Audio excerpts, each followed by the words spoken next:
இன்னைக்கு நம்மளுடைய இந்த தமிழக வெற்றி கழகத்தினுடைய 2ஆம் ஆண்டு துவக்க விழாவிற்கு சிறப்பு விருந்தினராக கலந்துக்கிட்டு பேசியது மிக்க மிக்க மகிழ்ச்சி. அவருக்கு என்னுடைய மனமார்ந்த நன்றியை தெரிவிச்சுக்கிறேன். We are an emerging primary political force in Tamil Nadu politics with a firm commitment to create history in the upcoming 2026 assembly elections of Tamil Nadu, like 1967 and 1977 assembly elections of our state. Without compromising our party's ideological principles at any cost, I am here to collaborate and work with you towards upholding the secular and democratic ideals in TN and beyond. என் நெஞ்சில் குடியிருக்கும்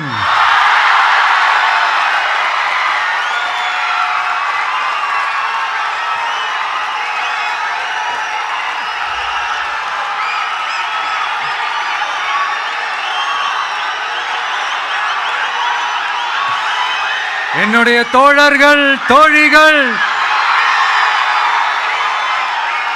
எல்லாருக்கும் என்னுடைய வணக்கம். வணக்கம் வணக்கம்.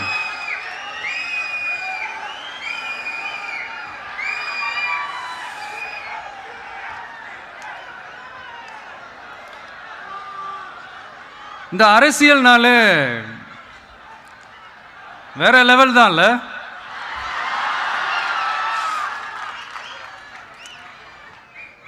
ஏன்னா இந்த அரசியலில் மட்டும்தான் வித்தியாசமான ஒன்று நம்ம பார்க்கலாம்.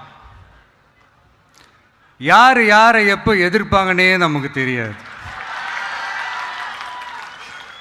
யார் யாரை எப்போ ஆதரிப்பாங்கன்னே நமக்கு தெரியாது. அதை கணிக்கவே முடியாது. அதனால தான் இந்த அரசியலில் மட்டும் முன்னாடியெல்லாம் சொல்லி நம்ம கேள்விப்பட்டிருப்போம், நிரந்தர நண்பனும் நிரந்தர எதிரியும் இல்லைன்னு சொல்லுவாங்க. அரசியலுக்கு யார் வேணாலும் வரலாம், அது ஒரு ஜனநாயக உரிமைன்னு சொல்லுவாங்க. ஆனால் மக்களுக்கு ரொம்ப ரொம்ப பிடிச்சி போன ஒருத்தன் அரசியலுக்கு வரான்னா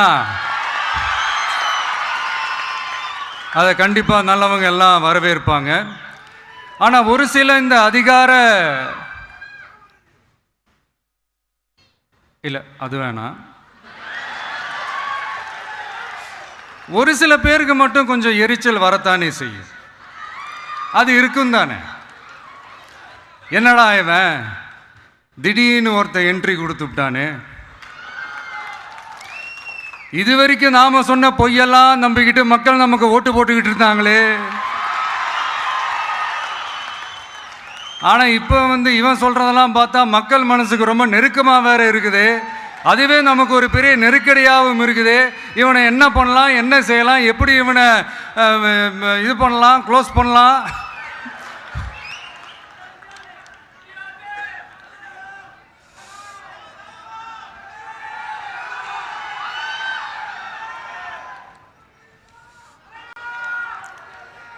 எப்படி இவனை க்ளோஸ் பண்ணலாம், ஒரு கன்ஃபியூஷன் ஒன்று வரும்.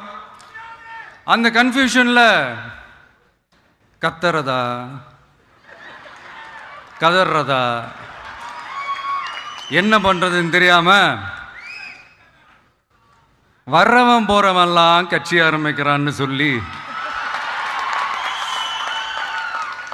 இப்படி ஏதாவது பேச ஆரம்பிப்பாங்க. இப்போ நம்ம ஆட்சியில் இருக்கிறவங்க நமக்கு எதிராக பேசுகிறாங்க இல்லையா, அந்த மாதிரி. இப்படிப்பட்ட ஒரு அரசியல் காலத்தில் கொஞ்சம் கூட ஒரு பயம் இல்லாமல், ஒரு பதட்டம் இல்லாமல், வர்ற எதிர்ப்புகள் எல்லாத்தையும் சும்மா லெஃப்ட் ஹேண்டில் டீல் பண்ணிக்கிட்டு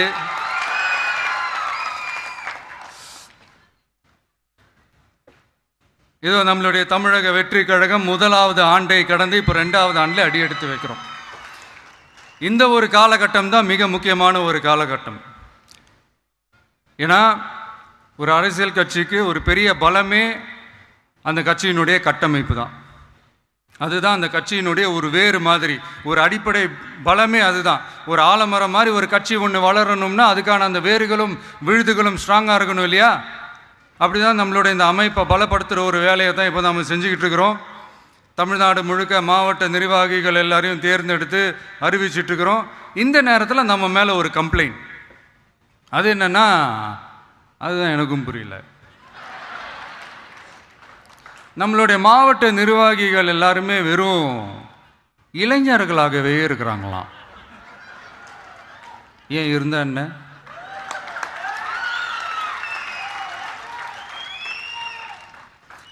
அறிஞர் அண்ணா அவர்கள் கட்சி ஆரம்பிச்சப்பா அவர் பின்னாடி நின்னதும், புரட்சி தலைவர் எம்ஜிஆர் அவர்கள் கட்சி ஆரம்பிச்சப்பா அவர் பின்னாடி நின்னதும் வெறும் இளைஞர்கள் தான்.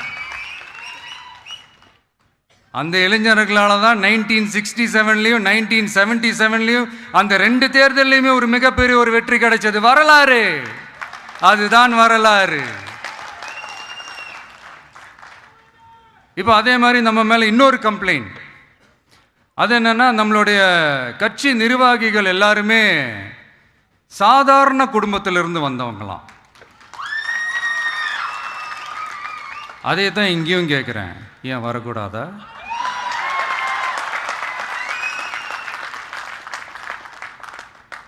சாதாரண குடும்பத்திலேருந்து வந்தவங்க தான் பெருசு பெருசாக சாதிச்சிருக்கிறாங்க. இன்னும் சொல்ல போனா நம்மளுடைய கட்சி எளிய மக்களுக்கான கட்சி தானே. அப்படி இருக்கும்போது நம்மளுடைய கட்சி நிர்வாகிகளும் எளிய குடும்பத்தை சேர்ந்தவங்களா தான் இருப்பாங்க. நம்மளுடைய கட்சி ஒன்றும் பண்ணையாறுகளுக்கான கட்சி கிடையாதுல்ல.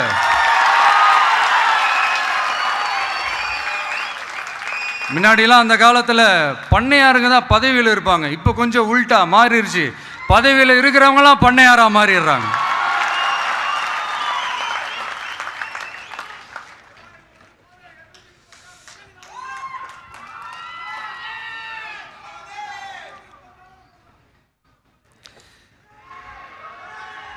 மக்களுடைய நலனை பற்றியோ, நாட்டோட நலனை பற்றியோ, வளர்ச்சிகளை பற்றியோ எதை பற்றியும் கவலைப்படாமல் பணம் பணம் பணம், எந்தெந்த வழிகளில் எந்தெந்த ரூட்லலாம்,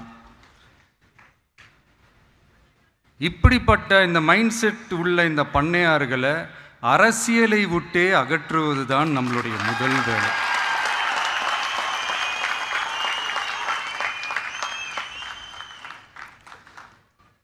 அதை ஜனநாயக முறைப்படி நம்ம செய்கிறதுக்கு தான் 2026 தேர்தலை நம்ம சந்திக்க போகிறோம். அந்த தேர்தலை சந்திக்க ரொம்ப ரொம்ப முக்கியமான விஷயம் பூத் லெவல் ஏஜென்ட்ஸ், BLA அப்படின்னு சொல்லுவாங்க. அது ரொம்ப ரொம்ப முக்கியம். ஏன்னா நீங்கள் பார்த்தீங்கன்னா தமிழ்நாட்டில் அந்த பெரிய பெரிய கட்சிகளுக்கு தான் அந்த BLAலாம் ரொம்ப ஸ்ட்ராங்காக இருக்கும்னு சொல்லுவாங்க. ஒரு அப்ராக்சிமேட்டாக ஒரு 69,000 பூத்ஸ் இருக்குது. அது எல்லாத்துக்குமே பூத் ஏஜென்ட்ஸாக நம்மளுடைய கட்சி தோழர்களை தான் நியமிக்க போகிறோம். கூடிய சீக்கிரமே பூத் கமிட்டி மாநாடுன்னு ஒன்று நடத்த போகிறோம்.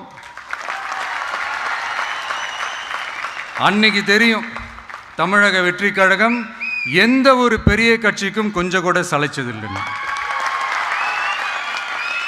அன்னைக்கு தெரியும் தமிழக வெற்றி கழகம் தமிழ்நாட்டில் முதல் சக்தியா, முதன்மை சக்தியா, பவர்ஃபுல்லாக இருக்குதுன்னு அன்னைக்கு ப்ரூவ் ஆகும்.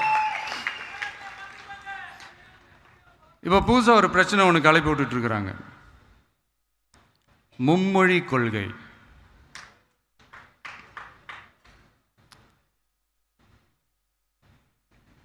அதாவது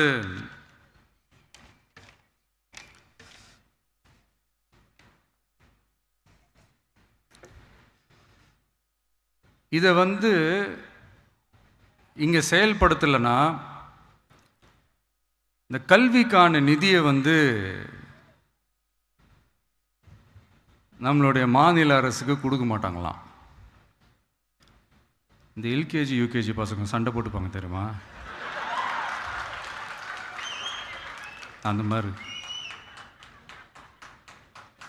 கொடுக்க வேண்டியது அவங்களோட கடமை, இங்கே இவங்க வாங்க வேண்டியது இவங்களுடைய உரிமை. ஆனால் இவங்க 2 பேரும் இங்கே எவ்வளோ சீரியஸாக ஒரு பிரச்சனை ஓடிட்டு இருக்கு. இவங்க 2 பேரும் அதாங்க நம்ம ஃபாசிசமும் நம்ம பாயாசமும், அதான் நம்ம அரசியல் இனிமையும் கொள்கை இனிமையும். 2 பேரும் என்ன பண்ணுறாங்கன்னா 2 பேரும் பேசி வச்சுக்கிட்டு இந்த செட்டிங்லாம் பண்ணி வச்சுக்கிட்டு மாற்றி மாற்றி சோஷியல் மீடியாவில் ஹேஷ்டாக் போட்டு விளையாட்டுருக்குறாங்க.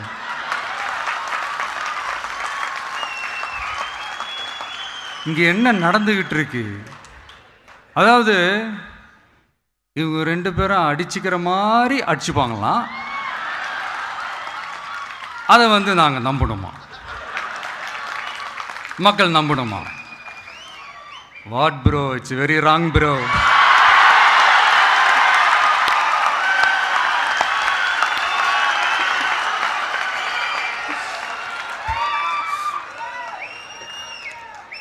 இதுக்கு நடுவில் நம்ம பசங்க உள்ள பூந்து அங்க ஒரு சம்பவம் ஒன்று பண்ணிட்டு டக்குன்னு வெளியே வந்துடுறது. டிவி கே ஃபார் டிஎன் அப்படின்னு சொல்லி. யார் சார் நீங்களா, எங்க சார் இருக்கிறீங்க? ஸ்லீப்பர் செல்ஸ் மாதிரி.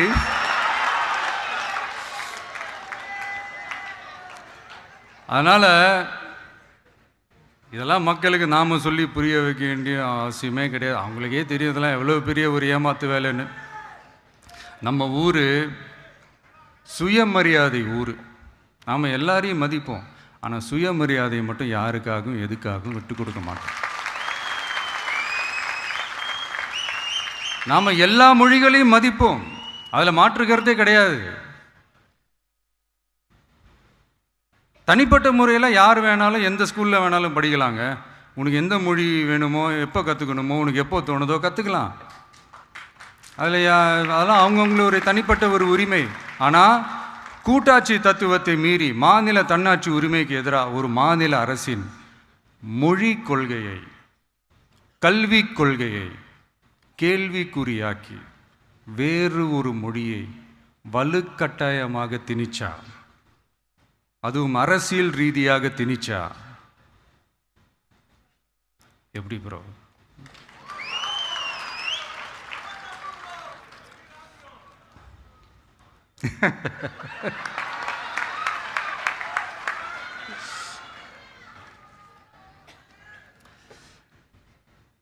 அதனால் நம்மளுடைய தமிழக வெற்றி கழகம் சார்பாக நாமளும் இந்த பொய் பிரச்சாரங்களை எல்லாம் புறம் தள்ளிவிட்டு இதை நாங்கள் உறுதியாக எதிர்ப்போம்.